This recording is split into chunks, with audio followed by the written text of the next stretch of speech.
ওয়ালাইকুম আসসালাম। কি খবর, ভালো আছেন?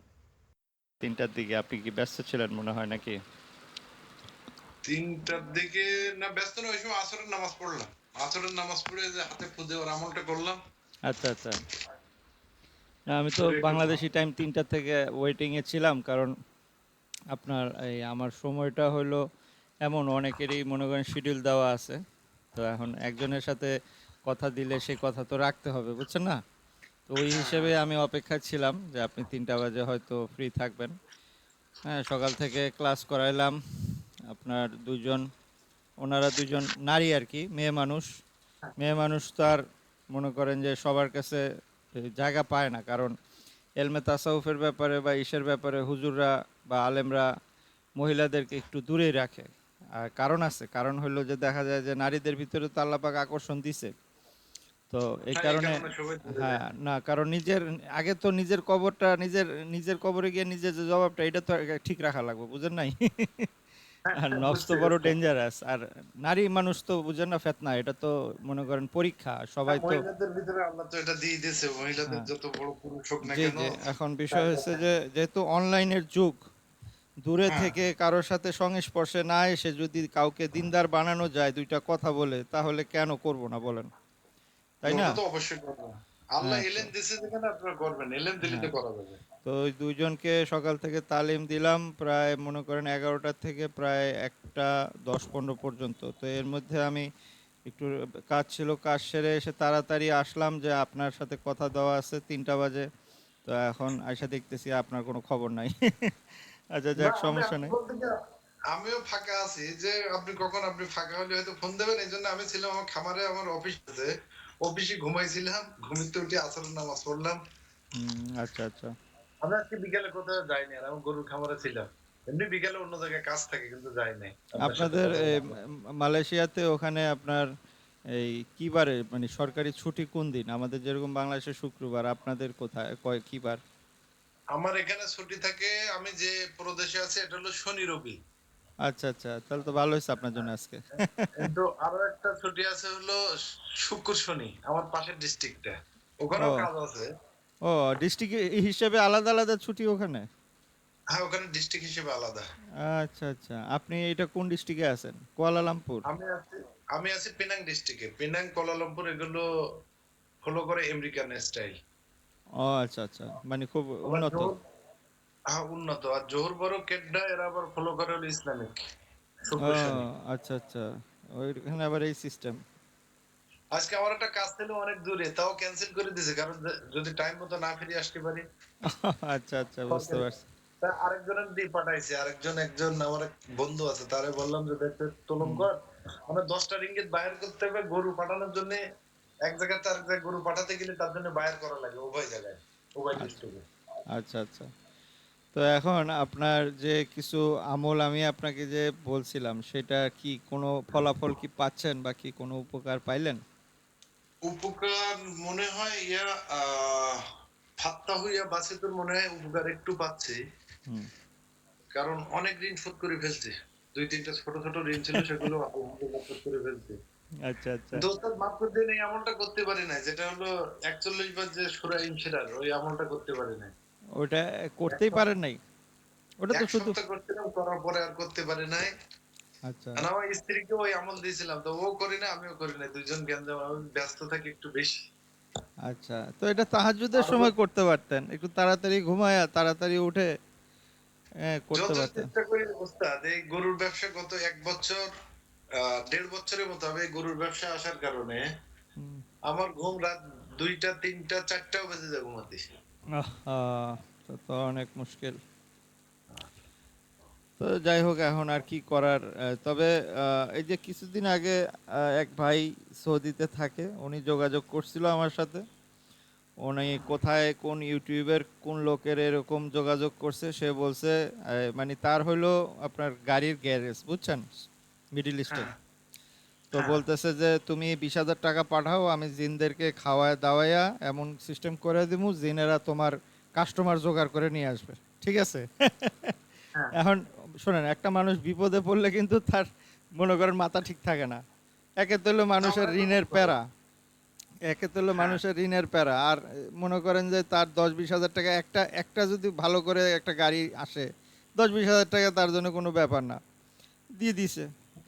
কই কিছু তো হচ্ছে না, আবার যোগাযোগ করছে কয় আরো কিছু পাঠাও, আবার দিছে, কোনো খবর নাই, স্যার আনা পয়সার কোনো কাম হয় না। তো সে বেচারা আমার কাছে আসে, সে কান্নাকাটি করতেছে, সে দোহাই দিচ্ছে, ভাই আপনি মুসলমান হিসেবে আল্লাহ রাসূলের দোহাই লাগে আমার একটু সাহায্য করেন। And আমি তো আমারে সাহায্য করার ক্ষমতাই রাখি না। আমি মানুষে আল্লাহর রাস্তা দেখাইতে পারবো, সাহায্য করার মালিক তো আল্লাহ পাক, তাই না? তো এখন যেটা আপনার হ্যাঁ, সবচেয়ে আপনার কথাটা ভালো লাগছে এই কারণে আপনি হলেন তবলিগওয়ালা। আপনার একটা আমলে বলছেন আপনি উত্তরায় প্রায় সময় দেন তবলিগওয়ালারা। আর তবলিগওয়ালারা 85% 90% 2 নম্বরই করে না। 10% 5% এটা 2 নম্বরই আছে। না আমি এখনো এটা কোনো 2 নাম্বারই পাই নাই কারোর ভিতরে। হয়তো থাকতে পারে, আমার সাথে যাদের সাথে মিশা হয়েছে কারোর ভিতরে আমি পাই নাই। যাই হোক, না আমি তবলিগওয়ালা জানার আলহামদুলিল্লাহ মধ্যে আল্লাহ মিলাই। জানার মধ্যে কমতি থাকতে পারে অনেকের। হ্যাঁ, অনেকে খালি তবলিগটারেই সব কিছু মনে করে, এমনই আছে বেশিরভাগ। কিন্তু তবলিগ ছাড়াও আপনার ইসলাহে নফস আছে, এলমে মারেফত আছে। হ্যাঁ, কোনো মুর্শিদকে অনুসরণ করা আছে, এলমে তাসাউফের বিষয়ে জানা আছে, নিজের নফসের পাকিজগির ব্যাপার আছে। এই যে জিনিসগুলা, এগুলা অনেকে মনে করে যে খালি তবলিগ করলেই হবে। হ্যাঁ, আপনি দায়ী, আপনি দিনের প্রচার করবেন, পাশাপাশি আপনার প্রথমে তো আপনার কবরে যে আপনি যাবেন, আপনার এর জন্য প্রশ্ন তো এগুলো উত্তরটা দরকার। তো আগে নিজে ঠিক করা লাগবে, তাই না? মানুষের কবর হ্যাঁ, ঠিক হ্যাঁ। করতে গিয়ে তো আপনি আপনার দুনিয়া আখিরাত বরবাদ করতে পারেন না, তাই না? তো হ্যাঁ, হ্যাঁ। এই যে এখন মানুষের সমস্যা এটা হচ্ছে কি, মানুষের অনেকে আছে জেনে শুনেও আসলে কিছু করার নাই, কারণ এই কারণেই যে অধিকাংশই তো হলো ভণ্ড। আপনি কারো কাছে কিছু যাবেন যে শিখতে, হ্যাঁ, অধিকাংশই হলো ভণ্ড, শিরকি মিরকি জিনিসপত্র শিখাবে, যাই ইমান আছে এটাও নষ্ট হবে, এই ভয়তে মানুষ যায় না। কিন্তু আমার কথা হচ্ছে, আপনার যদি আজকে হার্টে রোগ হয়, আপনার যদি আজকে হার্টের রোগ হয়, আর আপনি যদি চিন্তা করেন যে পৃথিবীতে সব থেকে ভালো যে ডাক্তারের অপারেশন করে, আমি সেই ডাক্তারের কাছে আমার অপারেশন করাবো, টাকা কত লাগে লাগুক, আপনি কিন্তু সেই ডাক্তারের সন্ধান খুঁজে পাবেনই। না ঠিক আল্লাহ কি না? মিলাই দেবে এটা। হ্যাঁ, আল্লাহ হ্যাঁ, হ্যাঁ। আপনি যখন তালাশে থাকবেন, শোনেন, যেই জিনিসের 2 নাম্বার আছে সেটার 1 নাম্বারও আছে, নাহলে 2 নাম্বারটা অবশ্যই। হইলো কেমনে? নাহলে দুই যেটা হলো নাম্বারটা আমাদের হইলো কেমনে? মাওলানা তারেক জামিল সাহেব যে কথাটা বলেন যে আল্লাহকে খোঁজো কেসে আছে মিলতে আল্লাহ ও আল্লাহ তোমার রাস্তা বাতায়। হুম। তো ওনার এই বয়ানটা সরাসরি সামনে শোনাইছে আল্লাহ। আচ্ছা, আচ্ছা, সেক্ষেত্রে তবলিগ করি। মাশাল্লাহ, মাশাল্লাহ। আমি মাওলানা তারেক বুঝলেন এই জামিনের কথাটা? বয়ান সর্বপ্রথম শুনছি হইল 2000 সালে, ইস্তেমার মাঠে প্রথম যখন উনি বয়ানটা দিছে, আয়নায় হুরের বয়ানটা, তখন আমি মাঠে ছিলাম। এটা হলো 2000 সালের কথা।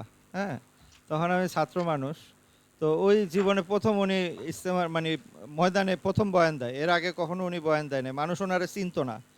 আয়নায় হুরের বয়ান আমি যখন শুনছি, আমার প্রায় 3-3.5 ঘন্টার বয়ান, আমার মন চাইতেছিল যে কোথাও যুদ্ধ লাগুক আর আমি অনেকে শহীদ হয়ে যাই।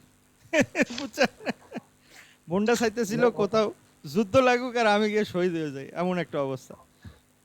তো যাই হোক, ওনার বয়ানের ভিতরে আল্লাহর যে ওরে বাবা, এমন জজবা তৈরি হয়ে যায়, এমন জজবা তৈরি হয়ে গোলাপি যায়, ব্যাপার। মানে অন্যরকম অন্যরকম ওনার বয়ান, একটা অন্যরকম ব্যাপার স্যাপার, বুঝছেন? যাই হোক, আমি শুনছি 2011 মালয়েশিয়াতে। আচ্ছা, আচ্ছা, বাংলাদেশে আমার সুযোগ দেওয়ার সুযোগ হয়নি। কারণ আমাদের আচ্ছা, এলাকায় অনেকগুলো ফেতনা আছে। হুম, হুম। তবলিগ আলাদা দেখতেই পারে না।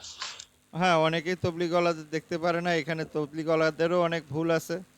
ঠিক আছে, যেমন মনে করেন, শোনেন, আবার মানুষেরও বোঝার ভুল আছে। হ্যাঁ, আপনার হ্যাঁ, তবলিগ যে আপনি করবেন, আপনার সব থেকে বড় তবলিগ হলো আপনার নিজের চরিত্র। হ্যাঁ, আপনি হ্যাঁ, হ্যাঁ। আপনার চরিত্র দিয়ে, এক লোক হজরত আলী রাদিয়াল্লাহু তাআলা আনহুর কাছে আসছে, আসার পরে বলছে আমি দিনের দাওয়াত দিতে চাই মানুষকে। সেই সময় আপনার ইয়াজিদের সাথে আপনার এই হজরত আলীর আর কি জায়গা মানে খেলাফত নিয়ে দ্বন্দ্ব চলতেছিল, ঠিক আছে? তো ওই দ্বন্দ্বের মধ্যে হজরত আলী রাদিয়াল্লাহু তাআলা আনহু খুতবাতে সবাইরে নিষেধ করে দিছিল, তোমরা ইসলামের দাওয়াত দেওয়া বন্ধ, কারণ তোমরা উল্টাপাল্টা দাওয়াত দিবা মানুষের, মানুষ সঠিক জিনিস পাবে না, পরে আরো গুমরা হয়ে যাবে, ঠিক আছে? তো ওই লোক হ্যাঁ। যখন আসছে, হজরত আলী রাদিয়াল্লাহু তাআলা আনহু, তখন কিন্তু উনি খলিফা। হ্যাঁ, ওনার এলাকার খলিফা আর কি, তখন দুইটা ভাগ হয়ে গেছিল আর কি। তো মুয়াবিয়া আর হ্যাঁ, ওমর আলী আলী রাদিয়াল্লাহু তাআলা রাদিয়াল্লাহু আনহু। জি, জি। তো এখন আপনার যখন এই দুইটা ভাগে ওই লোক আইসা যখন ওনার কাছে পারমিশন চাইলো, তখন বললো যে ঠিক আছে, তুমি দাওয়াত দিতে চাও, কোনো সন্দেহ নাই, তুমি দাওয়াত দাও, কেন? কিন্তু তোমার এটা খেয়াল রাখবা যে তোমার জবান যেন ব্যবহার না হয়। এখন বলতেছে আমি দাওয়াত দিমু মানুষে, আল্লাহর আমার জবান যদি ব্যবহার না করি তো আমি কি দিয়ে দাওয়াত দেবো? হ্যাঁ তাই না? আপনি যদি এটা আপনার খুবই জবানটাই ব্যবহার না করতে পারলেন তো দাওয়াতটা আপনি দিবেন কি দিয়া? বলতেছে তুমি তোমার দাওয়াত দিবা হলো তোমার চরিত্র দিয়া, তোমার আখলাক আচরণ দিয়া, তোমার মুআমালাত মুআশারাত দিয়া, তোমার আখলাক দিয়া তুমি দাওয়াত দিবা। কথা বুঝতে পারছেন? বুঝতে পারছি বুঝতে তো আসলে এখানে হয়েছে সমস্যা। হ্যাঁ, এখন এখানে সমস্যাটা যে আপনার তবলিগওয়ালাদের মধ্যে অনেকে পাবেন যে তিন চিল্লা দিয়ে ফেলছে, জজবা চলে আসছে, দাড়ি টুপি জুব্বা সব লাগায় লাইছে, আগে পড়তো জিন্সের প্যান্ট। হ্যাঁ, হঠাৎ করে সে একটা মনে করেন এলিয়েনের মতো হয়ে গেছে, তার বাসা, তার ফ্যামিলি, তার বন্ধু বান্ধব সবাই হারে দেখা মানে চিনতেই পারতেছে না। ঠিক আছে, এখন সে হয়ে গেছে সোসাইটির থেকে সম্পূর্ণ ডিটাচ। এখন একদিন দুই দিন তিন দিন, মানুষ তো সামাজিক প্রাণী, সে একটা পর্যায়ে গিয়ে কি হচ্ছে, একটা পর্যায়ে গিয়ে সে এই মনে করেন যে তার এই বেশভূষা আর তার কাছে থাকতেছে না। বুঝতে পারছেন? তো সে পরে ক্লিন শেভ হয়ে যাচ্ছে। এতে করে দিনের উপকারের জায়গায় আরো ক্ষতি বেশি হচ্ছে। মানুষ ভাবতেছে তাহলে তাহলে এই হলো হুজুর নাকি? ২ দিন হুজুর, তারপরে ৩ দিনের দিন আবার যেই সেই। হ্যাঁ, এতে করে আপনি দিনের যা উপকার করবেন তার থেকে বেশি ক্ষতি হয়ে যাচ্ছে। ঠিক আছে? আমাদের হাজার হাজার সাথী আছে এই অবস্থা, চার চিল্লা হ্যাঁ, দিয়ে দাড়ি কেটে এরপরে হ্যাঁ, এখন এই যে বড় বড় ফেতনা হলো নেশা। জি। সবচেয়ে বড় ফেতনাটা হয়ে দাঁড়াইছে যে বাবা নেশা, এরপরে হিরোইন, এই যে বাবা পার্টি। হুম। না, না, এখানে নেশার কোনো দোষ নাই। বিষয় হয়েছে সমস্যাটা কোথায় জানেন? সমস্যাটা হয়েছে, আসল সমস্যাটা হয়েছে আপনার সহবত নাই। ঠিক আছে? আর যে হ্যাঁ, কোনো একজন আল্লাহর ওলির একজন সোহবতে থাকতে হবে সহবত সেটা। সহবত থাকতে হবে। দ্বিতীয়ত তার দিলের ভিতরে তলব থাকতে হবে। ঠিক আছে? এখন হ্যাঁ আপনি যখন একজন মানে কোনো একজনের তত্ত্বাবধানে আপনি পরামর্শ করে চলবেন, ঠিক আছে? আপনি তখন জোশের সাথে কাজ করবেন না, আপনি তখন হুঁশের সাথে কাজ করবেন। আপনি তখন তরতিবের সাথে কাজ করবেন। আপনি যদি হ্যাঁ হ্যাঁ আল্লাহ পাকের অলি হওয়ার পথে হাঁটতে চান, আপনার যদি অ্যাম্বিশন বড় থাকে যে আমি কেন শুধু মুসলমান আর মমিনের কাতারে থাকবো, আমি আল্লাহর অলি হইতে চাই, আমি এলমে হ্যাঁ তাসাউফ শিখতে চাই, হ্যাঁ আমিও আল্লাহ পাকের অলি হইতে চাই। আল্লাহর অলি হওয়ার জন্যে হ্যাঁ নবীর বংশধর হওয়ার কোনো দরকার নাই। আল্লাহর অলি হওয়ার জন্যে কোনো মাদ্রাসার কোনো ওই যে দেওবন্দ থেকে ফারেক হওয়ার দরকার নাই। আল্লাহর অলি হওয়ার জন্যে আল্লাহর অলিদের সহবত দরকার। হ্যাঁ, তাদের দেখানো গাইডলাইন অনুযায়ী চলে তারা যেমনি অলি হয়েছে তাদের ওস্তাদের মাধ্যমে, আমি সেভাবে হইতে চাই। এই তলব যদি আপনার দিলের ভিতরে থাকে তাহলে সে না আপনি মনে করেন যে ঠিক থাকবেন, লাইনে থাকবেন। আর আপনার এই যদি জন্য কোনো রকমে ৩৩ পাস নিয়ে জান্নাতে যাওয়ার নিয়ত থাকে তাহলে আপনি ওই কিছুদিন দাড়ি টুপি থাকবে, কিছুদিন জিন্সের প্যান্ট থাকবে, এরকমই চলতে থাকবে। বুঝতে এটাই পারছেন? বাস্তব। হ্যাঁ হ্যাঁ। বুঝতে পারছি। তো এখন নিজের ভিতরে সেই চেষ্টাটা, সেই ইচ্ছাটা থাকতে হবে। এইটা তো আর কোনো এই ক্যাপসুল খায়া ভিটামিন খায়া এটা আসবে না। আমার ছেলে কোনোদিন আমার ছেলে যখন আপনার তাকে যখন নার্সারিতে ভর্তি করানোর জন্য আমার বউ নিয়ে গেল, ক্লাস নার্সারি মানে নার্সারি তো মানে সব থেকে ছোট ক্লাস নাকি, এবিসিডি নার্সারিতে পড়ায় ফার্স্ট যে। হ্যাঁ হ্যাঁ, এবিসিডি, যেটা বলে এবিসিডি হলো তো পাঠশালা। এটা হলো আমার বউ যখন ওরে নিয়ে গেছে তখন ওর বয়স 5 বছর আমার ছেলের, বুঝছেন? তো হ্যাঁ ম্যাডামে যে ভর্তি করবে সে ফর্ম ফিল আপ করতেছে আর আমার ছেলে তো মার সাথে দাঁড়ায় রয়েছে। তো ওই ম্যাডামে জিজ্ঞেস করছে বাবা তুমি বড় হয়ে কি হতে চাও? ওই ম্যাডামে যখন জিজ্ঞেস করছে আমার ছেলে কি বলছে জানেন?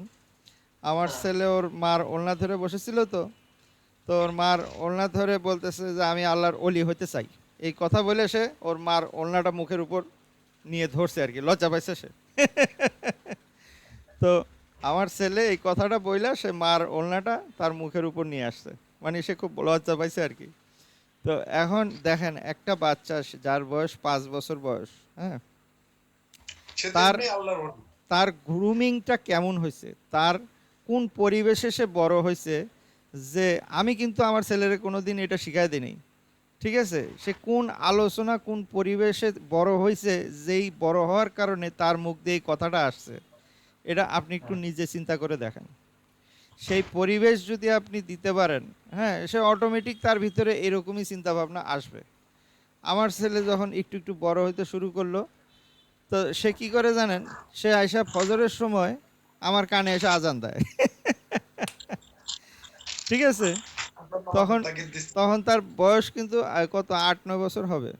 সে আয়সা ফজরের সময় আমার কানে এসে আজান দেয়, আল্লাহ আকবর আল্লাহ আকবর। ঠিক আছে, মানে আমার বাপেরও তো সরাসরি ডাকতে পারে না, তো সে আজানটা দেয় আর কি, শোনাচ্ছে আর কি যে সে উঠছে এবং আমার ইনডাইরেক্টলি বুঝাচ্ছে তুমিও উঠো। ঠিক আছে, তো দেখেন এখন আমি যদি এখন তার লাঠি লাঠি লইয়া তার পিছে পিছে দৌড়াইতাম ফজরের সময় নামাজ পড়তে ওঠ, ঠিক আছে, তাহলে তো আর এই পরিবেশটা হইতো না, তাই না? তো এই যে মাওলানা জিন্দেগি। তারেক জামিল সাহেব, হ্যাঁ, উনি মেট্রিক পাস করে তবলিগে গেছিল। উনি কিন্তু আপনার ওই ওনাদের এলাকার বাদশার ছেলে, মানে ওই যে জমিদারের ছেলে, ঠিক আছে, অনেক টাকার মালিক তাদের। তো মেট্রিক পাস করে যখন তবলিগে গেছিল, সে গেছিল একরকম ঘুরতে, ঘুরতে গিয়ে তার মনের ভিতরে খেয়াল আসলো, সে তার ভিতরে হৃদয়ে আল্লাহ পরিবর্তন করে দিল, সে গিয়ে মাদ্রাসায় ভর্তি হলো। সে মাদ্রাসায় ভর্তি হতে তার বাপ তারে বাসা থেকে বের করে দিয়েছিল, আপনি জানেন তার কাহিনী। একটা হলো আমি শুনছি উনি নাকি এমবিবিএস ফাইনাল ইয়ারে ছিল ওই সময় তবলিগে যাওয়ার পরে, এমবিবিএস ফাইনাল দেয়নি, না মাদ্রাসায় না না ভর্তি হয়েছিল। না না, এটা ভুল 5 কথা। বছর নাকি মাদ্রাসা থেকে বাইরে হয়নি। না না, আমি আমি ওনার নিজের মুখে শোনা, আমি শুনছি তো ওনার বয়ান, উনি মেট্রিক কিংবা ইন্টার, হ্যাঁ মেট্রিক কিংবা ইন্টার, এক্সাক্ট আমার মনে নেই, বাট উনি ওই এমবিবিএস টেবিবিএস বা অনার্স লেভেলে কোথাও ভর্তি হওয়ার আগেই, হ্যাঁ, উনি তবলিগে গেছিল, গিয়ে তার দিলে এমন খেয়াল হইলো, সে যখন আইসা তার বাপ মারে বললো, তার বাপ তার বাসা থেকে বের করে দিছে। তার মা তাকে টাকা পয়সা দিয়ে সহযোগিতা করছে, সে মাদ্রাসার লাইনে পড়াশোনা করছে। একটা হইলো আপনার নিজে মানে জন্মগত মুসলমান, আমরা হইলাম জন্মগত মুসলমান, আরেকটা আমরা হলো তো বাই জন্মগত চয়েস, বাই চয়েস মুসলমান, দুইটা কিন্তু আলাদা। হিসাবটা আলাদা। বুঝতে পারছেন? হ্যাঁ, আমি বুঝতে এই পারছি। যে আপনার আমাদের যে এয়ারপোর্টে, হ্যাঁ আপনার এয়ারপোর্টে একটা মসজিদ আছে, ইস্তেকবাল মসজিদ বলি আমরা, ওখানে তবলিগ জামাতের বিভিন্ন দেশ থেকে জামাত আসলে ওখানে প্রথমে তাদেরকে রিসিভ করে তাদেরকে গোসল টোসল করায় আর কি, হ্যাঁ, কিছুক্ষণ রেস্ট টেস্ট দিয়ে তারপরে কাকরাইলে নিয়ে যাওয়া হয়, কথা বুঝছেন? তো হ্যাঁ, ওই ইস্তেকবাল মসজিদে আমি এত বিদেশি জামাতের সাথে আমার আল্লাহ দেখা করাইছে, যারা কিনা বেশিরভাগই ছিল মনে করেন যে ইহুদি নাসারা ছিল, খ্রিস্টান ছিল। তারা ইসলামকে নিয়ে স্টাডি করতে গিয়ে ইসলামের সৌন্দর্যে প্রেমে পড়ে তারা মুসলমান হয়েছে। এবং বিশ্বাস করেন আপনি আমি কি মুসলমান, তারা আমাদের থেকে অনেক ভালো মুসলমান, তাদের চরিত্র, তাদের আখলাক, তাদের আদব কায়দা আমাদের থেকে অনেক সুন্দর, বুঝতে পারছেন? বুঝতে পারছি ওস্তাদজি। যদিও তারা, হ্যাঁ মানে এমন আমি মারপেটে একবার জন্মাইছে। পড়ছিলাম সাবা সারোয়াক, মালয়েশিয়ার একটা পুরো দেশ আছে সাবা সারোয়াক, ওই এলাকায় হুম, সম্পূর্ণ খ্রিস্টান এবং কোনো ধর্ম মানে না। তা আচ্ছা আমাদের সাথে একটা ছিল নতুন ধর্ম গ্রহণ করছে, তাই এত সুন্দর তার ইবাদত, দেখলে এমনি চোখ দিয়ে পানি আসে। আচ্ছা, বুঝতে খাওয়া পারছি। 3 আঙ্গুলে খায়, হুম হুম, আচ্ছা তো কম খায়, কম ঘুম। হ্যাঁ এটাই তো নিয়ম। সত্যি কথা, যে কথা বললি শেষ হবে না, আপনিও ব্যস্ত মানুষ, আপনারা কষ্ট দেবো না, না না না, আমাদের কারগুজারি শেষ হবে না সত্যি হ্যাঁ তা সত্যি। ঠিক। যাই হোক, এখন বিষয় হচ্ছে যে আপনার আপনি আপনার আমি কি খেদমত করতে পারি আমাকে বলেন। আমি আমি তো এই যে মনে করেন যারা আমার সাবস্ক্রাইবার আছে তাদের জন্য তো আমি উন্মুক্ত, তাদেরকে তো আমি অনেক হ্যাঁ, কিছু ফ্রিতেই এমনি শিক্ষা দিচ্ছি, ঠিক আছে, কিন্তু এখন তো যে আবার দেখার মতো যারা আবার মনে বর্তমান। করেন যে খাস করে, হ্যাঁ মনে করেন কোনো রুহানি তালিম শিক্ষা করতে চায়, ঠিক আছে, হ্যাঁ, তাদের মনে করেন আলাদা করে এভাবে আমি তাদেরকে সময় দেই, ক্লাস করাই, হ্যাঁ, বা স্পিরিচুয়াল লাইনে যারা আগে বাড়তে চায়, ঠিক আছে, কেউ আবার মুদাব্বির হইতে চায়, কেউ আবার রুকাইয়া করে ওখান থেকে কিছু কামাই ধান্দা করতে চায়, এরকমও আছে আমার ছাত্র। আবার কেউ মনে করেন শুধু আল্লাহ পাককে পাইতে চায়, ঠিক আছে, আর কেউ শুধু খালি আমার দোয়া চায়, সহবত চায়, মাঝে মধ্যে হাই হ্যালো বলতে চায়, এরকমও আছে, ঠিক আছে। তো এদের যারা সাবস্ক্রাইবার তাদের জন্য তো আলাদা করে সব কিছু আমি কম বেশি দিছি, খোলামেলা কোনো কিছু কিপটামি করি নাই, কিন্তু যারা আলাদা করে মনে করেন মাসিক একটা হাদিয়া তোফা আমারে পাঠায়, তাদের কি আমি কি করি, তাদেরকে তাদের মনে করেন যে মাঝে মধ্যে তাদের এরকম সময় নিয়ে কথা বলি, তাদের সাথে তাদের তরবিয়ত করি, যদি বাতেনি ইসলার জন্য তারা তরবিয়ত চায়, অথবা মনে করেন যে তারা রুহানি কোনো মারাতেব হাসিল করার জন্য কোনো আমল চায়, তাহলে সেই হিসেবে তাদেরকে মনে করেন যে গাইড করি। এখন আপনাকে আমি কি খেদমতটা করতে পারি আমারে বলেন। আমার 1 নম্বর খেদমত ওস্তাদ, হঠাৎ করে ঋণী হয়ে গেছে, কারণ আমার মালয়েশিয়ার জীবন 2008 সালে আসছে মালয়েশিয়ায়। জি। 2010 একটা বিয়ে করছিলাম, 11 চলে গেছে, মানে 5-6 মাস সংসার ছিল। হুম।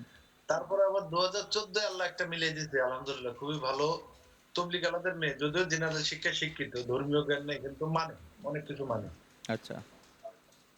মানে এদিক দিয়ে এখন 3টি সন্তানের জনক আলহামদুলিল্লাহ ভালো আছে, কিন্তু গত ১ বছর হুম, করোনার সময় আমার এত কষ্ট হয়নি। করোনার সময় আমারও গাড়ির যে লোন ছিল সেগুলো শোধ করছি।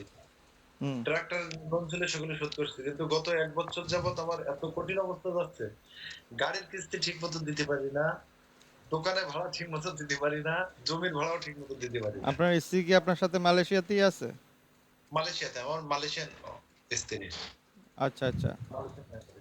তো আপনার যে আমলটা আপনাকে আমি দিছিলাম আপনি করতে পারেন নাই, আপনার স্ত্রী করতে পারলো না কেন? ওনাকে দিয়ে করাইতেন। উনি অল্প কয়েকদিন করছে, তারপর আর করে না। এখন জোর করেও কিছু বলা যায় না। উনিও অসুস্থ, উনিও ক্যান্সারের রোগী। ইন্না লিল্লাহ। বলেন কি?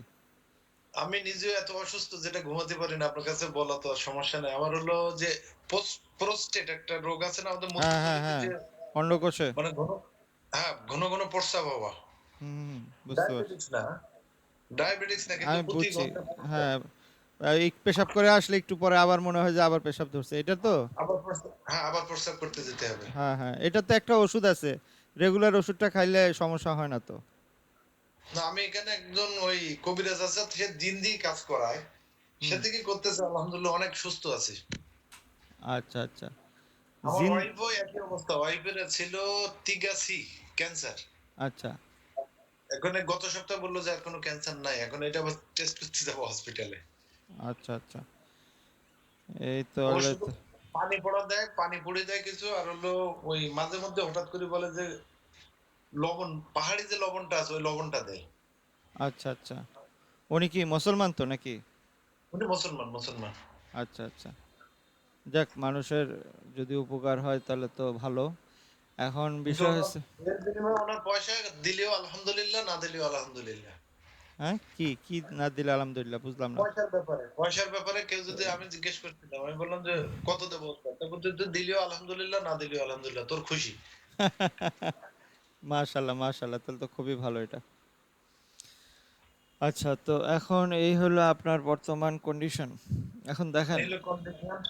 হ্যাঁ, এখন আপনার আপনি আমার ওজিফা আমলের বেসিকের প্লেলিস্টটা শুনছেন তো মনে হয়। শুনছি আলহামদুলিল্লাহ, ২ বার ৩ বার করে শুনছি সবগুলো। আচ্ছা, এর এখন ভিতরে একটু বদ অভ্যাস আছে আমার, মাঝে মধ্যে আপনার সিগারেটটা এখনো বাদ দিতে পারি না। আর সবগুলো আলহামদুলিল্লাহ দিতে পারছি। তো অনেক কমায় ইন্নালিল্লাহ। আনছি। সিগারেটটা আগে লাগতো ২-৩ প্যাকেট, এখন ১ প্যাকেট ৩-৪ দিন যায়। আচ্ছা, আচ্ছা। এখন শোনেন আপনার এটাও বলি। ইনশাআল্লাহ বাদ দিতে পারবো। আহ, আশা করা যায়। আপনার রুহানিয়াত বলতে যা বুঝেন আর কি, যেমন রুহানিয়াত হলো দুই রকমের, একটা হলো ইন্টারনাল, একটা হলো এক্সটার্নাল। আপনার ভিতরের যে লাতায়েফগুলা লতিফা বলে, হ্যাঁ, এলমে মারেফতের বিষয়, যদিও এগুলা সবাই জানে না, আপনি শুনছেন কিনা আগে আমি জানি না। জানি, জানি, জানি, জানি। কিছুটা আচ্ছা, জানি তো লতিফা। এই যে লতিফার যে বিষয়টা ৫ টা না এখানে ৭ টা লতিফা।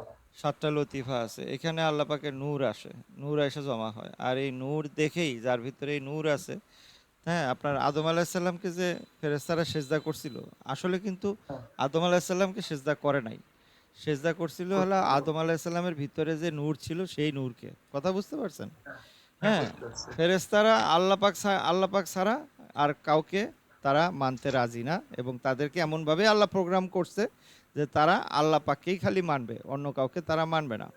কিন্তু মানুষকে এমন একটা মাকলুক বানাইছে আল্লাহ পাক যে মানুষের ভিতরে আল্লাহ পাকের নূর আসতে পারে। হ্যাঁ, আর যখন আল্লাহ পাকের নূর মানুষের ভিতরে আসে, তখন তারা, হ্যাঁ, সেই মানুষটাকে কিভাবে সাহায্য করা যায় সেই জন্য যা করণীয় তা করে। ও কিন্তু মানুষটার জন্য না, কিন্তু ওই নূরটার জন্য। কথা বুঝছেন? নূরের। হ্যাঁ। হ্যাঁ, বুঝছি। এখন আপনার ভিতরে যে নূর আসবে, হ্যাঁ, নূর আসার জন্য যাকে রুহানিয়াত বলে, যেটা কিনা প্রত্যেকটা আমল কবুলিয়াতের জন্য জরুরি। হ্যাঁ, রুহানিয়াতের জন্য কিছু জিনিস খাওয়া একেবারে নিষিদ্ধ। এক নাম্বার হলো আপনার গরুর যে বট আছে না, গরুর বট, গরুর ভুঁড়ি। হ্যাঁ, গরুর ভুঁড়ি। তারপরে হ্যাঁ, হলো মুরগির গিলা। তারপরে হলো মুরগির ঠ্যাং। তারপরে হলো হ্যাঁ, চিংড়ি মাছ। হ্যাঁ, হ্যাঁ, তারপরে হলো তামাক জাতীয় যত পণ্য আছে সব। কথা বুঝতে পারছেন? এই হ্যাঁ। জিনিসগুলো যদি কেউ ব্যবহার করে, হ্যাঁ, তাহলে নূর আসবে ঠিকই তার ভিতরে, কিন্তু ওই যে তলা ফুটা থাকলে যা হয় ওরকম নূর চলেও স্টেজে যাবে। হয় না। হ্যাঁ, নূর যদি চলে যায় তখন কি হবে? আপনার ওই যে মক্কেলাতগুলো আপনি যে আমল করে তাদেরকে ডাকতেছেন, হ্যাঁ, তারা এসে তো আপনার ভিতর নূর পাবে না। তো আপনার হয়ে যে কিছু আপনি করবে যেটা সেটাও বলছেন যে একটু বদয়া দিয়ে চলে যাবে, এসে বদয়া দিয়ে চলে যাবে। না, বদদোয়া দিয়ে চলে যাবে না। সে বদদোয়া দিয়ে চলে যাবে না। বদদোয়া দিয়ে কখন চলে যাবে? যখন বদদোয়া দিয়ে চলে যাবে হলো যদি আপনার এমন জায়গায় তারে ডাকতেছেন সেখানে দুর্গন্ধ আছে। ঠিক আছে? তারা দুর্গন্ধ বরদাস্ত করতে পারে না। ১ নাম্বার। আর দ্বিতীয় বদদোয়া দিয়ে তখন চলে যাবে আপনি একটা আমল শুরু করছেন। হ্যাঁ? আমলটা আপনি পুরোপুরি না করেই মনে করেন আপনি আমলটা ছেড়ে দিলেন। যেকোনো একটা আমল সেটা কাজ করতেছে কিনা সেটা বোঝার জন্য ১২০ দিন সময় দিতে হয়। আপনি ১ দিন ৩ দিন ১ সপ্তাহ ১০ দিন করলেন, কই কোনো তো কাম হয় না, ছেড়ে দিলেন। বাস হ্যাঁ, এই যে আপনি ১০ জন মক্কেলার যে মনে করেন এই আমলের ভিতরে ছিল, তারা আপনার সাথে মানে চিনলো জানলো আসা যাওয়া করতেছে। আপনি যে পড়তেছেন এটার নূর তারাও পাচ্ছে। কিন্তু আপনি যে পড়া বন্ধ করে দিলেন, তাদেরও নূরটা কিন্তু বন্ধ হয়ে গেল। তখন তারা বদদোয়া দিয়ে চলে যায়। তখন কি হয় মানুষের? তখন তার ভিতরে বন্দিশ লেগে যায়। তখন সে রিজিকের আমল যত করুক উল্টা আরো রিজিক কমতে থাকে। এটারে বলে বন্দিশ। কথা বুঝছেন? হ্যাঁ বুঝছি। এগুলা হইলো ভিতরের বিষয়। হ্যাঁ? এভাবে খুলে, খুলে ভেঙে, ভেঙে আমাদের বাংলাদেশে কোনো হুজুর বলে না। ঠিক আছে? কেন বলে না? তাহলে মানুষ ভয়তে আমল-টামল করা বাদ দিয়ে দিবে। ঠিক আছে? এইজন্য বলে না। ওস্তাদের আগে আমি এর আগেও একবার বিপদে পড়ছিলাম। হুম, তো লা হাওলা ওয়ালা কুওয়াতা ইল্লা বিল্লাহ যে আমলটা ওইটা করছিলাম ২৫-৩০ দিন আলহামদুলিল্লাহ ক্লিয়ার সবগুলো। আচ্ছা। বিপদে এটা মনে হয় পড়ছিলেন বলতে? ২০১৭ কি ১৮ সালে। বিপদে পড়ছিলেন বলতে? ২০১৭-১৮ সালে আর্থিকভাবে বেশ একটু আচ্ছা, আচ্ছা। বুঝতে অসুস্থ পারছি। ছিলাম। ওই সময় মালয়েশিয়ার একটু অর্থনৈতিক অবস্থার কারণে। বুঝতে পারছি। তো ওই সময় আমি এই যে লা হাওলা ওয়ালা কুওয়াতা ইল্লা বিল্লাহ ৪৯৯ বার লাস্ট লা হাওলা ওয়ালা কুওয়াতা ইল্লা বিল্লাহিল আলিয়্যিল আযীম। হুম, আমাদের যে সন্দ্বীপের ফারুকী হুজুর ওমর ফারুক হুম, সন্দীপ উনি তো ইউটিউবে দিয়ে রাখছিল ওই সময় ফেসবুকে, ওই সময় তো ইউটিউব এত চালু ছিল না। হুম, হুম, ওইটা করছিলাম আর আমাদের তবলিগের পাকিস্তানের জামাত থেকে একজন আসছিল, হুম, ওনার নামটা ভুলে গেছি, আবুল কালাম না কি নাম, উনি দিছিল ওই যে খিজির আলাইহিস সালামের যে ২ রাকাত নামাজ আছে, প্রথমে সূরা কাফিরুন ১০ বার আর হুম। দ্বিতীয় রাকাতে সূরা ইখলাস ১১ বার। আচ্ছা, আচ্ছা। এই আমলটা করছিলাম আলহামদুলিল্লাহ ২০১৭ সালে আমার সেখান থেকে এই পর্যন্ত কোনো সমস্যা নেই, কিন্তু গত ১ বছর যে খুব একটা বিপদে আছি হুম, যা বলার কোনো কায়দা নেই, অনেক সময় জনের টাকাও দিতে পারি না। বুঝতে পারছি। ছাড়া এখন আমার কথা শোনেন। আপনার বিষয় হয়েছে আপনাকে যে জিনিসটা আমি শিখাইছিলাম, হ্যাঁ? আপনার এই যে সূরা আলাম নাসরা। সূরা আলাম আলহামদুলিল্লাহ। নাসরার যে সূরাটা, এই সূরাটার একটু বাংলা তর্জমাটা পড়ে দেখেন। এখানে আল্লাহ না পাক আমি বলছি বলতেছে আমলটা আমি আপনার যে আমলটা আপনি তো যেভাবে দিয়েছেন আমি প্রত্যেক নামাজ শেষে হুম, যেটা আমাদের বাম হাতে যে দুধের এর ২ আঙ্গুল নিচে এটা এখানে একজন ওস্তাদ আছে, ওস্তাদ এবিড লিও হুম, মালয়েশিয়ার। আচ্ছা, মনে হয় নাম শুনছেন? ওস্তাদ এবিড লিও বাংলাদেশে গেছিল দান সদকা করতে।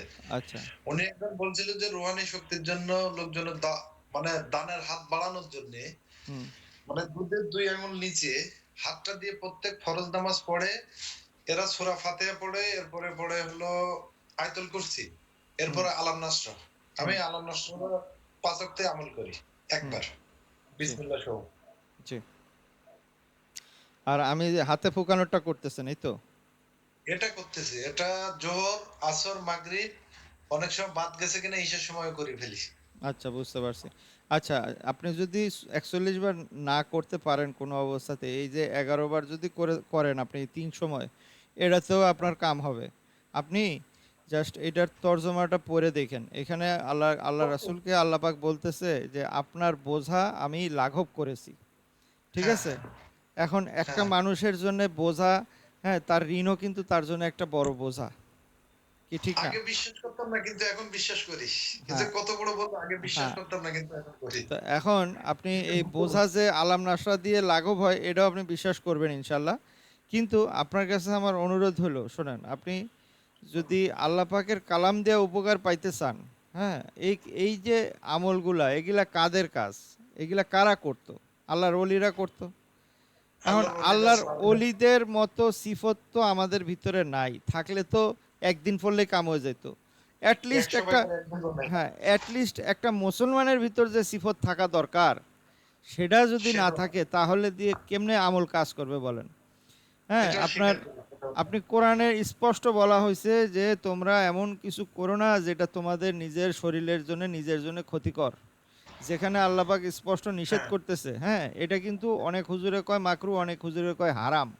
কিন্তু যারা হারাম কয় তাদের দলিলটা একটু শুনে দেখেন। তাদের দলিল হলো যে আল্লাহ পাক যেখানে স্পষ্ট কোরআনে বলতেছে তোমরা আত্মঘাতী কিছু করো না, তার মানে কি হ্যাঁ, এখানে আবার মাসলার দরকার আছে নাকি যেটা হারাম কিনা? এটা তো না এখানে তো আর আত্মঘাতী। কোনো মাত্রার দরকার না। হ্যাঁ, কথা বুঝতে পারছেন? আত্মঘাতী। এখন আপনি বুঝতে পারছি। আপনি এদিকে ইনসুলিনও লন, আবার এদিকে চিনিও খান, হ্যাঁ, হ্যাঁ, আপনি হালালও খান হারামও খান, হ্যাঁ, আবার এদিকে হাই হাই করেন যে আমার আমল কামে না।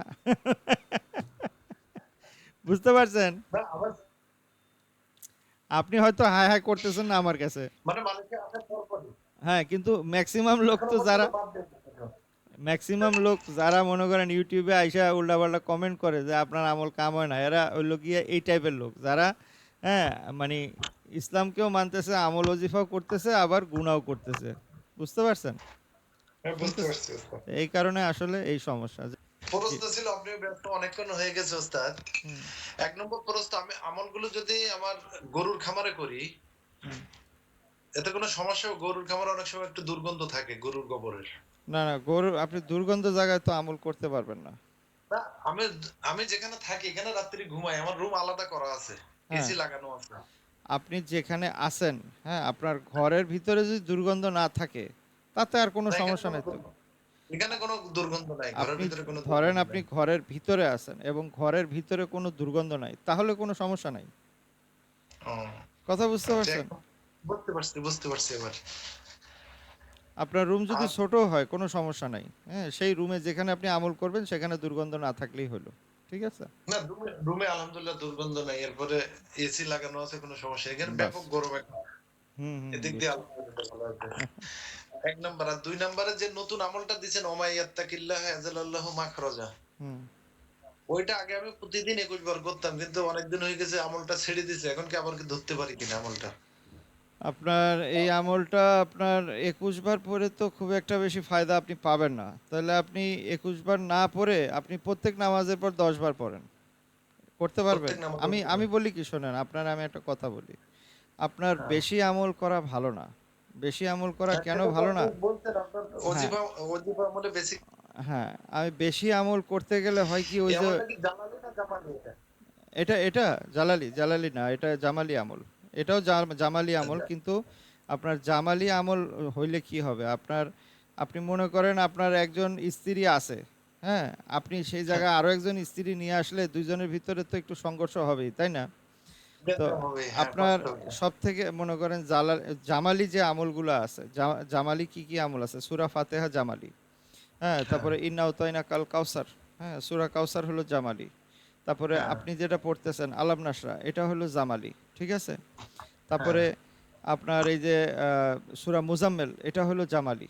এগুলো হলো ঠান্ডা ঠান্ডা আমল, ঠিক আছে? আর যেটার লা হাওলা ওয়ালা কুওয়াতা ইল্লা বিল্লাহ, এটাও কি এটা জামালি না জালালি, এটা এটা জালালি? জালালি, এটা জালালি।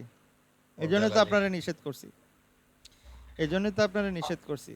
হ্যাঁ, আরেকটা দোয়া আমরা পড়ি নামাজ শেষে, ৫ ওয়াক্ত নামাজ শেষে ১০ বার পড়ি, লা ইলাহা ইল্লাল্লাহু ওয়াহদাহু লা শারীকা লাহু লাহুল মুলকু ওয়া লাহুল হামদু ওয়া হুয়া আলা কুল্লি শাইইন কাদির। এটা কি জালালি না জামালি এটা পড়ে? কয়বার পড়েন আপনি? প্রত্যেক নামাজ শেষে ১০ বার ১০ বার পড়েন? ফরজ এটা নামাজ পড়ে। কোথা থেকে পাইছেন? কোন হুজুর বলছে? এটা কি ফায়দা এটা বলছে? মালয়েশিয়াতে। কি ফায়দা বলছে জামাতে এটা? ওনার কোনো ফায়দা বলে না। ওনার নামাজ পড়ার পরে সালাম ফিরানোর পরে হুম। ওরা ইস্তেগফার পড়ায় ৩ বার, এরপরে দুরূদ শরীফ ৫ বার অথবা ১০ বার ছোট দুরূদ পড়ায়। আমি আল্লাহুম্মা বলি সাল্লি আলা আপনারা, এই সাইয়্যিদিনা। যে ইয়া মালিকু যে আল্লাহ পাকের নামটা আছে, হ্যাঁ, এইটা আমি হ্যাঁ, 12,500 বার সকালে, 12,500 বার এশাবাদ, এভাবে আমি 15 দিন পড়ছি। 15 দিনে আমার জাকাতে আকবর আদা হয়েছে। এটা আমি করছি আজ থেকে প্রায় 8-9 বছর আগে। যে যে মালিকু যে আল্লাহ পাকের নামটা আছে, এটার সিফত হলো মুস্তারি। এটা জালালিও না জামালিও না, হ্যাঁ, দুইটা সিফতই হ্যাঁ। এটার মধ্যে আছে। এটার মধ্যে দুইটা সিফতই আছে, এবং এটা ক্ষেত্র বিশেষে কোনো কোনো মানুষের ক্ষেত্রে জালালি তাসির দেখায়, কোনো কোনো মানুষের ক্ষেত্রে জামালি তাসির দেখায়। আমার ক্ষেত্রে এটা জালালি তাসির দেখাইছে মালিকু। কথা বুঝতে পারছেন? বুঝতে পারছি, বুঝতে পারছি। হ্যাঁ, তো আপনার ক্ষেত্রে এটা কি জালালি তাসির দেখাচ্ছে না জামালি আমি জানি না, তবে এটা হলো মুস্তারি। মুস্তারি মানে দুইটাই আছে এটার ভিতরে। তো এজন্যে, হ্যাঁ। হ্যাঁ, আপনি যদি আপনার মনে হয় যে কোনো সমস্যা হচ্ছে না তাহলে চালা যেতে পারেন, হ্যাঁ, না, তবে আমি মালয়েশিয়া ঢোকার পর থেকে ২০০৮ সাল থেকে এই পর্যন্ত এমনগুলো করি। হুম। কিন্তু কোনো সমস্যা হয় না আশা করি। সমস্যা না হলে তাহলে চালায় যান, ঠিক আছে? আমি আমার জীবনে এই আল্লাহ পাকের একটা সিফতি নাম আছে, ইয়া সামিউ। হ্যাঁ, সামিউ আল্লাহ পাকের এমন একটা নাম যেটা পড়লে দোয়া কবুল হয়, ঠিক আছে? হ্যাঁ। কিন্তু আমার কাছে এই নামটা এত জালালি হয়ে আসছে, আর জালালি হবে না কেন? আমি ইয়া সামিউ পরে এমন জিনিস চাইতেছিলাম আল্লাহর কাছে, যে এর থেকে ভালো জিনিস আল্লাহ অলরেডি আমাকে দিয়ে রাখছে। তো এই ও, জন্যে এই নাম পরে যখন আমি দোয়া চাইছি, তখন উল্টা আরো এমন জালালি তাসির আমি পাইছি, ভয়তে আমি নাম পড়া বাদ দিয়ে দিছি, বুঝছেন? তো যেটা এটা অনেক দিন আর আগের কথা। রহমানেও পাইছিলেন, আর রহমানেও এরকম পাইছিলেন আপনি। হ্যাঁ। আপনার বেসিক আমলের যে ইউটিউবে যে হুম। বয়ান, ওখানে আর রহমানেও পাইছিলেন। আর রহমানে যেটা পাইছিলাম ওইটা হলো গিয়ে কি আপনার, ওই যে আর রহমান কিন্তু খুব ঠান্ডা একটা তাসিরের সূরা। হ্যাঁ, এটা কিন্তু জালালি না, খুবই জামালি একটা সূরা, ঠিক আছে? আর রহমানকে বলা হয়, হ্যাঁ, কোরআনের দুলহান, কোরআনের হ্যাঁ, সৌন্দর্য বলা যায়। হ্যাঁ, কোরআনের মানে কি বলবো, এটার মানে প্রশংসার শেষ নাই। কিন্তু হ্যাঁ, এটা আমার সেই সময় আমার যে রুহুর যে কৈফিয়ত ছিল, আমার রুহু এত দুর্বল ছিল যে এইটার নূরকে ধারণ করার মতো সেই ছিল না আমার ভিতরে, কথা বুঝতে পারছেন? তো বুঝতে পারছি। যখন আমার সেই, যদিও আমি প্রতিদিন একবার করে 12 বছর তখন পড়ছি, কিন্তু এটা এটা তখন অলরেডি আমার 12 বছর পড়া হয়েছে, এবং প্রতিদিন আমি একবার করে পড়ি আর পানি ফুকায় খাই। তারপরেও এইটার নূর নেওয়ার মতো সেই আমার ভিতরে ছিল না, যেই কারণে এটা আমার ব্রেনেরও ক্ষতি করছিল, ঠিক আছে? আমি ভুলে হুম। যাচ্ছিলাম জিনিসগুলা। হ্যাঁ, আমি কোথাও কিছু একটা রাখছি, ভুলে গেছি। হ্যাঁ, এগুলা কিন্তু হয়, ঠিক আছে, যখন আমলের রিজ্জাত হয়, কথা বুঝতে পারছেন? তো যাই হোক, এখন আমি বলবো কি, আপনি যে আমলটা আপনাকে দিছি ওইটা যদি আপনি করেন, তাহলে আলাম নাশাটা বন্ধ রাখতে হবে। আপনার আলাম নাশাটা হলো ঋণ পরিশোধের জন্য খুবই উপকারী, কথা বুঝতে পারছেন? তাহলে আমার নাস্তাটা আপনি পড়তে আলাম গেলে হাতের রাস্তাটাই ফুক পড়েন, দেওয়াটা পড়ি, আলাম হাতের রাস্তাটাই ফুক পড়েন। দেওয়াটা পড়ি। হ্যাঁ, ওইটাই আর ওইটাই। যেটা হলো, আর 41 বার যেটা, এটা কি আমি টাইম অন্য টাইমে করতে পারি? রাত না 12টার না পর থেকে? না না না না না, এটা অন্য টাইমে করার কোনো উপায় নাই। এটা ফজরের পরই করতে হয় আপনার। যদি আপনি একটা আরেকটা উপায় আছে। হুম। আরেকটা উপায় আছে কি, আলাম নাসরার একটা সংখ্যা আছে, যেই সংখ্যাটা করলে আপনার মনে করেন যে আপনি ফজরবাদ না করে অন্য সময় করতে পারবেন, কিন্তু সেটার সংখ্যাটা একটু বেশি, আর সেটা তাসিরটাও একটু বেশি। সেটা হলো 103 বার। আলাম নাসরা যে সূরাটা আছে, আলাম নাসরা হ্যাঁ, সূরাতে হরফ হলো টোটাল 103টা। আপনি গুনে হ্যাঁ। দেখেন, ঠিক আছে? 103টা হরফ আছে। হ্যাঁ, তো আপনার এই 103টা হরফের যে আদতটা, এই আদত নিয়ে যদি আপনি পড়েন, আপনি এশার পর পড়তে পারেন। আর 103 বার যদি আপনি পড়েন, তাহলে আপনার মনে করেন যে এটার তাসিরটা আরও অনেক বেশি হয়, অনেক বেশি তাসির হয়। এবং এত তাসির হয় যে রিজিকের জন্য আর অন্য কোনো আমলের প্রয়োজন হয় না, যদি কেউ খালি এটাই ধরে থাকতে পারে, অন্য কোনো আমলই লাগে না। কিন্তু ওই যে 103 এর পর 103, 103, 103। ওকে। আমি আমি 103, লিখে 103। কিন্তু এখন এখানে শর্ত হলো যে আপনাকে কুল্লি, একেবারে সম্পূর্ণরূপে আপনাকে এই নেশামুক্ত থাকতে হবে, কোনো প্রকার নিকোটিন আপনার বডিতে ঢুকাইতে পারবেন না। না হলে দিয়ে আপনার যেই নূর আসবে, হ্যাঁ, সেই নূর কিন্তু আপনার থাকবে না। আর নূর যদি না থাকে, তাহলে দিয়ে আপনার ফেরেশতাগুলো আপনার জন্য যতটা আন্তরিক হওয়ার কথা ছিল, তারা সেই আন্তরিকতা দেখাবে না। কথাটা বুঝাইতে পারলাম? বুঝছি ওস্তাদ। আপনি, ইনশাআল্লাহ এই সপ্তাহের ভিতরে ইনশাআল্লাহ বাদ দেব।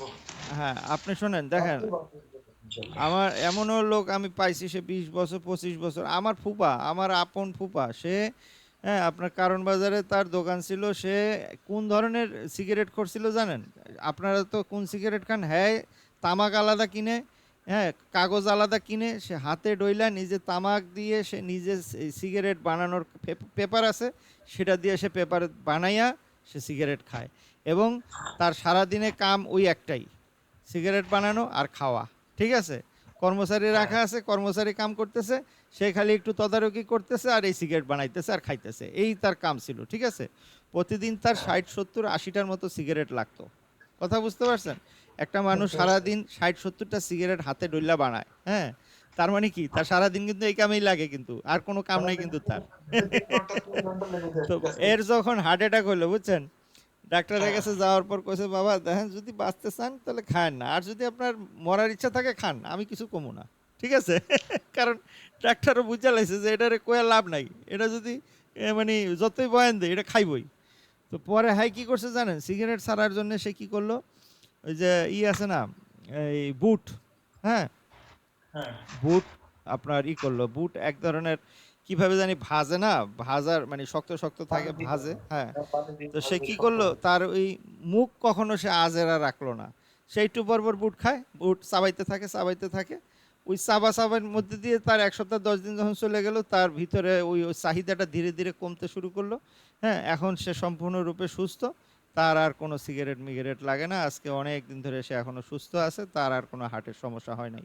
তবে ওই যে চাপটা তার হার্টে একবার দিছিল, হ্যাঁ? তার যে ব্লক হওয়ার কারণে রক্ত চলাচল বন্ধ হয়ে গেছিল, তার যেই পরিমাণ প্রেশার তার বুকে লাগছে, মনে হয়েছে তার কাছে মনে হয়েছে যে একটা পাথর তার বুকের উপর কেউ চাপায় রাখছে। বুঝতে পারছেন? সে এমন প্রচণ্ড ব্যথা পাইছে বুকে, তার মরার এমন ভয় সে পাইছে, হ্যাঁ? ওই ভয়তে তার মনে করেন সিগারেট খাওয়ার ধান্দা সব বাদ। কথা বুঝছেন? বুঝছি, বুঝছি। তো দেখেন, আপনি যদি জীবনে কোনো একটা জিনিসকে তো চাওয়ার মতো যেসব চান, ওজিফা আমলগুলো করি। আরেকটা প্রশ্ন আমার হলো ৩-৪টি প্রশ্ন আছে। জি বলেন। ২টা কমপ্লিট। আরেকটা প্রশ্ন যেটা আমি যে আমলগুলো করি, ওজিফা আমলগুলো আমি তো করি অধিকাংশ সময় ইসে বসে, মানে সেজদায় বসে। ওগুলো যদি আমি জায়নামাজে বসে করি, ওইগুলো যদি আমি চেয়ারে বসে করি সমস্যা আছে ওস্তাদ? আপনার কি আপনি সেজদায় করেন আমি বুঝলাম না। সেজদায় কি আবার এটা কি হলো করেন? জায়নামাজে বসে আমি আমলগুলো করি। হুম, আমরা হাতে ফুঁক দেওয়া, হুম, এরপরে যত ওজিফা আমল আছে জায়নামাজে বসে করি। হুম, কিন্তু ইদানিং আমার এই অসুস্থ হওয়ার পরে বেশিক্ষণ বসে থাকতে পারি না। হুম। মানে তাশাহুদের হালতে বসতে পারি না। কষ্ট হয় খুব। আচ্ছা। তো এই কথাটাও তো আমি বলছি আমার ওজিফা আমলের বেসিকে। আপনি কি চোখে পড়ে নাই নাকি আপনার? বুঝলাম না। আপনি পান নাই নাকি ভুলে গেছেন? মনে হয় পাই নাই। হইতে অথবা পারে ভুলে আপনি গেছি। টাইনা টুইনা শুনছেন, হয়তো শুনতে পান নাই। আপনি জায়নামাজের উপরে চেয়ার রাখবেন। হ্যাঁ, হ্যাঁ? হ্যাঁ, আপনি চেয়ারের খুঁটিগুলা থাকবে জায়নামাজের উপরে। বুঝছেন? হ্যাঁ, অথবা একটা হ্যাঁ, টুল নিবেন। টুলের খুঁটিগুলা থাকবে জায়নামাজের উপরে। ঠিক আছে? হ্যাঁ, এইভাবে হ্যাঁ। আপনি সেই টুলের উপর, জায়নামাজের উপর টুল, টুলের উপর আপনি। এভাবে করলেও হবে, কোনো সমস্যা নাই। কিন্তু কেবলামুখী থাকতে হবে, জায়নামাজের উপরই থাকতে হবে। ঠিক আছে? কিন্তু হ্যাঁ, আপনি ঠিক আছে। চাইলে টুল অথবা চেয়ার জায়নামাজের উপর রাইখা তারপরে পড়তে পারবেন। কিন্তু কেবলামুখী থাকতে হবে, জায়নামাজের উপরই থাকতে হবে। তাহলেও হবে, কোনো এরপর সমস্যা আমল নেই। এরপরে আমল করতে, করতে আমল করলাম। করতে, হুম। করতে আমার হয়তো ইয়ে ইস্তেঞ্জা লাগছে। প্রস্রাব করতে গেলাম। প্রস্রাব করে এসে কি আবার নতুন করে ১ নাম্বার থেকে কাউন্ট হবে না ওখান থেকে বাদ দিয়ে আবার মধ্যিখান থেকে সাম্বুক দেওয়া যাবে। মানে শুরু করা যাবে। এখন আপনি ধরেন একটা আমল করবেন, যেই আমলে আপনার ১ ঘন্টা সময় লাগতে পারে। হুম? হ্যাঁ, তো এখন আপনি সেই ১ ঘন্টা সময়টা, যেহেতু আপনি জানেন যে ১ ঘন্টা সময় লাগবে, তা আপনি আপনার জরুরতগুলো সেরে এসেই আপনি আমলটা করবেন। ঠিক আছে? আচ্ছা। ঠিক আছে। এখন দেখা গেল আপনার ফজরের নামাজে, যেমন গতকালকে রাতে ঘুমানোর আগে আমার আমল সারতে, সারতে প্রায় ২টা বাজছে। এই সময় হ্যাঁ, আমার এক উনি আমারে খুব ভালোবাসে।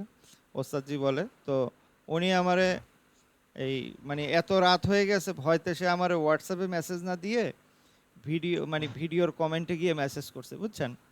বলতেছে, হজরত আমি তো গতকালকে আমার আমলটা করতে করতে ওই ৪১ বারের আলাম নাশরার আমলটা করতে করতে ৫টা ১৭ না ২৭ বাজে গেছে।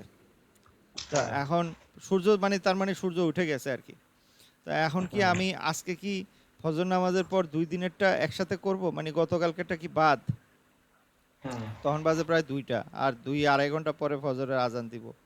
তো আমি তখন তারে সাথে, সাথে রিপ্লাই দিলাম যে, আপনি যদি ফজরের নামাজ পড়ে ওই জায়নামাজ থেকে না উঠে ওখানে বসে থেকেই যদি আমল করে থাকেন, তাহলে হুম। দিয়ে আপনার যদি সূর্য উঠেও গিয়ে থাকে, তাতেও কোনো সমস্যা নাই। কিন্তু আপনি ফজরের নামাজ পড়ে আবার বাথরুমে গেছেন বা অন্য কাজ-টাজ করছেন, তারপরে আইসা আমল করছেন, তাহলে দিয়ে কাজা করতে হবে। কথা বুঝছেন না বুঝেন নাই? বুঝছি, বুঝছি, কথা বুঝছি। হ্যাঁ, এখন আপনার মনে করেন যে আপনি বলতেছেন, আপনার তো অত বড় কোনো আমল আমি দেখি না যে আপনি, হ্যাঁ, এই করতে, করতে আবার ওযু ইস্তেঞ্জার দরকার আছে। আপনি কি অত বড় কোনো আমি আমল যে করেন? না পোস্টেট এই যে রোগটা, আমার এই হ্যাঁ, রোগটা শুরু হলো রাত ১২টার পর থেকে ১২টা ১টা পর থেকে ০.৫ ঘন্টা ১৫ মিনিট, ০.৫ ঘন্টা ১৫ মিনিট একটানা চলতে থাকে রাত ৪টে ৫টা পর্যন্ত। আচ্ছা, আচ্ছা।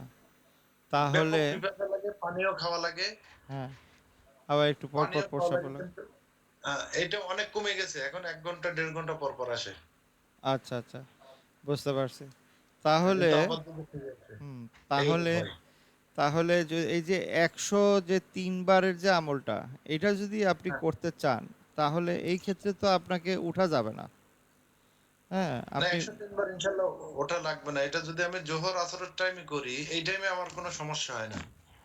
আচ্ছা, আর জোহরা ফজরের টাইমে সমস্যা, ফজরের থেকে যে একটা ঘুম আসে, হুম, এই ঘুম নিজেই ঠেকাতে পারি না। নামাজ পড়তে, পড়তে কি পড়তেছি না পড়তেছি কোনো ঠিক নাই। এই ঘুম আপনি ঠেকাইতে পারবেন না যতদিন পর্যন্ত আপনি সিগারেট না ছাড়বেন। হ্যাঁ, ফজরের পরে আর যে সিগারেট ঘুমটা খাই। আসবে, ওইটা আপনি ঠেকাইতে পারবেনও না। কথা বুঝতে পারছেন? যখন আপনি অনেক সময় তাসাউদ পড়তে, পড়তে ঘুমাই যায়, কোনো হদিস থাকে না। হ্যাঁ, হ্যাঁ, হ্যাঁ, বুঝতে পারছি। আপনি ধূমপানটা ছেড়ে দেন, আপনার প্রোস্টেটের জন্য উপকার হবে, শরীরের আর কত যে উপকার হবে, রুহানিয়াতের তো হবেই, আপনার শারীরিকভাবেও অনেক উপকার আপনি পাবেন। ঠিক ইনশাআল্লাহ আছে? ওস্তাদ বাদ দেব। আজকে হ্যাঁ, বাদ দেব। হ্যাঁ, আপনি তওবা করেন আল্লাহর কাছে। হ্যাঁ, আপনি হারাম, এই জিনিসটা হারাম এটা আপনাকে বুঝতে হবে।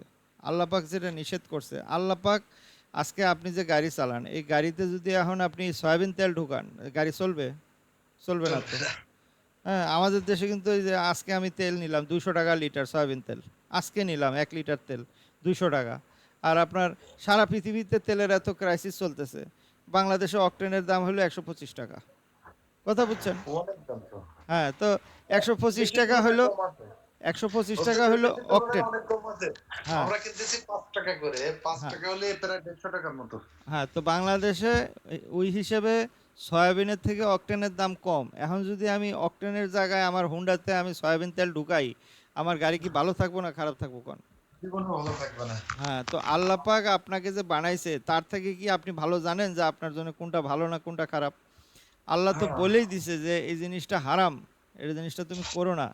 তারপরেও সেই জিনিসটা যদি আপনি করেন তাহলে এটা কোন কোন জায়গাতে আপনার ক্ষতি করবে এটা আপনি নিজেই বুঝতে পারবেন। ঠিক আছে?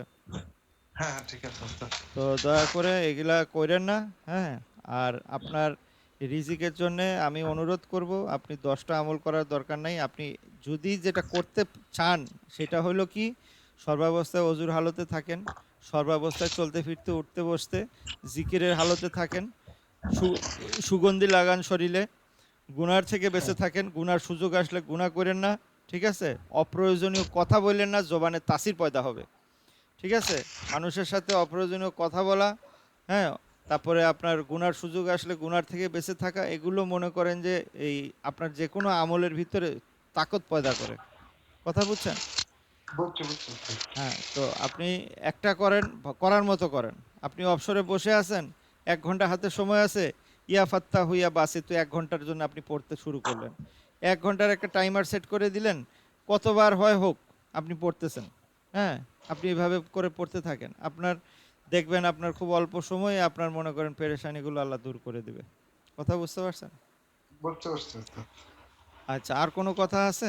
এদিকে না এইগুলো প্রশ্ন ছিল, অনেক, অনেক টাইম হয়ে গেছে। আপনার আর আমি কষ্ট দিতে চাচ্ছি আরে না। না, না, না, না। আপনার আপনার সাথে তো আমার ১ ঘন্টার কমিটমেন্ট দেওয়াই আছে। ঠিক আছে?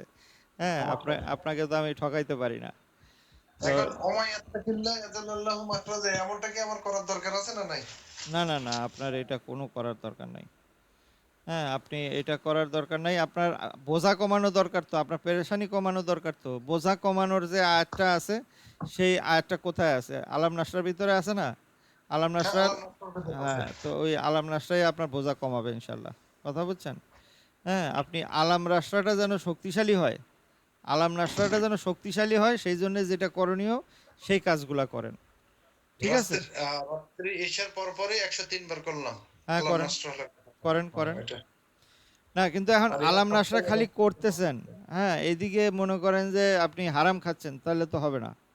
আপনি এদিকে আলাম নাসরা করতেছেন, আপনি এদিকে গুনার সুযোগ আসলো, আপনি গুনাহ করে ফেললেন, তাহলে তো হবে না।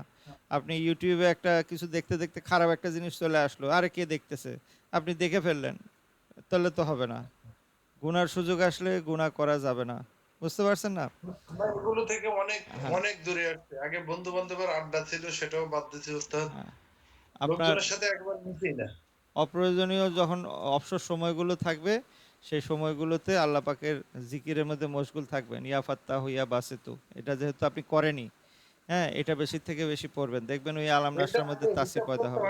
পারেন আপনি আমার আগের দিন বলে দিলেন হিসাব করার দরকার নাই, এই জন্য আর হিসাব করি না। এখন হ্যাঁ, আমার কি ৬০০০ হচ্ছে কিনা আপনার ছয় এটা কি হাজার আপনার খাতা আপনার আপনার ছয় মক্কেল দিয়ে কি দেখার উপায় আছে ৬০০০ হচ্ছে কিনা?